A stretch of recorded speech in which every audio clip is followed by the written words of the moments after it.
just swore in General Kelly. He will do a spectacular job, I have no doubt, as Chief of Staff. What he's done in terms of homeland security is record-shattering. You look at the border, you look at the tremendous results we've had, and you look at the spirit. That was the president earlier today praising his new chief of staff, General John Kelly. Plus, also today, the White House announced Anthony Scaramucci is out as the White House communications director. In studio with reaction to the White House shakeup is from the Trump Organization, Eric Trump. Eric, good to see you. How are you? Great to be with you, Sean. As always. Appreciate you being here. You know, I read about, I know I have to read it so my audience doesn't have to go near it, the Washington Post. Yeah. And they had an incredible story. 4 days after he lost his son in Afghanistan, General Kelly was giving a speech. He said, the one thing I don't want you to mention is my son. He talked about the horrible treatment of our military. We asked them to fight, bleed, and die, and then we say, oh, never mind, but because it becomes politicized. And then he said something, well, we're only one of 5,500 American families that have suffered the loss of a child in this war. The death of my boy simply cannot be made to seem more tragic than others. And I'm thinking, wow. Amazing. What an amazing human being. He is an amazing human being. You know, he's an incredible guy. I've gotten to know him. He's tough. He's disciplined. He's incredibly smart.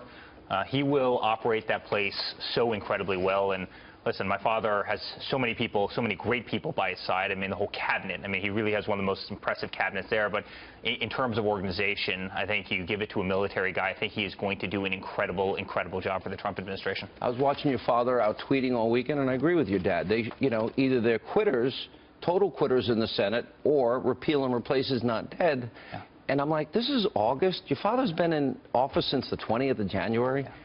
And I'm a registered conservative, but I mostly vote Republican.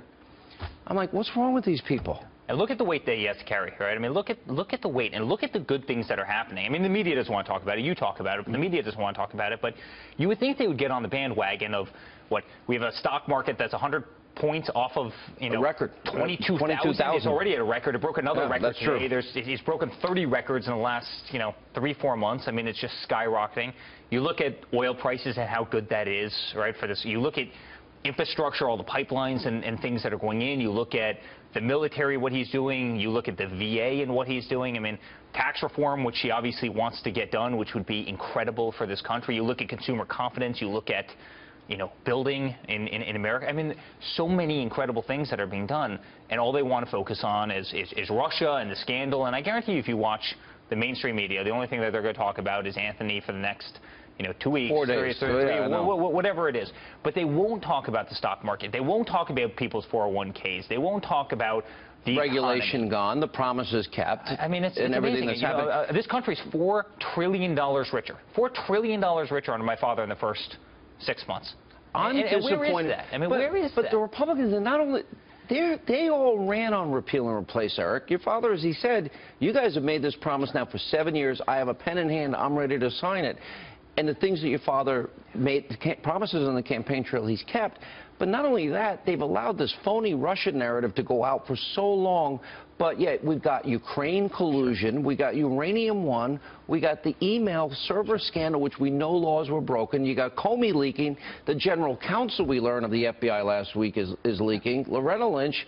They're not even using the power of subpoena to investigate what I truly see as real evidence, real crimes. And Sean, my father said it.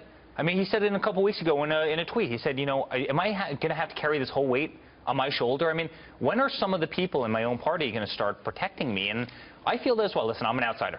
I'm looking in on the White House, right? I mean, I'm running our company, but I mean, I want somebody to start fighting for him. And he's the best fighter in the world. He will do a better job fighting him for himself than all of them will do fighting for him. But I mean, how much weight does he have to carry by himself? How can a party that is doing so much better than the Democrats, if you look at how much more money the Republicans are raising, you look at the complete shambles that the DNC is in, the DNC is in debt. The Republicans are raising 7 times on a monthly basis what the DNC are. Like, why wouldn't they embrace that? Why wouldn't they carry out? My father has the voice of this country. The people of this country love him. Why wouldn't they get in line? It doesn't make sense, especially keeping promises is good politics, Eric. That's right. You want to raise money, you want to do well, you want to get reelected. How about you build the wall? But Sean, especially for fundamentally repeal, replace. Especially for a fundamentally broken system. Obamacare has gone down the tubes. It's a bankrupt system. It's going to be subsidized. Insurance companies want nothing to do with it. The best doctors aren't honoring it. I mean, premiums have gone up 100, 200, 300%. In Arizona, 116% this year. It's breaking. So you mean to tell me, and by the way, this goes for Democrats as well, you mean to tell me that there's not a single Democrat on the opposite side of the aisle that doesn't see a single problem with Obamacare, that they wouldn't join forces? They don't want your father to succeed. Of course not. Of course they don't. And I say it all the time on Fox. I say it all the time just in general. They would rather see this country fail than see my father succeed. That's sad. That is really sad. I've identified on this program 5 forces that are against your father. I call it the deep state. Sure. There are more intel leaks, 7 times the past 2 administrations, against your father. Sure. Then you've got, obviously, Democrats get it. They hate him. They don't want him to have one success. And I think your comment is relevant and appropriate. Then you got the media, which focuses on processed, palace intrigue in Russia. Then you got weak Republicans. John McCain had promised us how many years, and was so disappointing last week. And the last one is never Trumpers. But that's a lot of forces ganging up against one guy. Yeah. Is that the whole swamp? You know what? Well, it is the whole swamp. But he's tougher than all of them. He's tougher than all 5 of those groups. And you look at the media. I mean, the media's really gone to shambles. They would rather focus on the Russia, and they would rather focus on these nonsense stories than real news that people care about. And that's a sad thing for this country. It's a sad thing for democracy.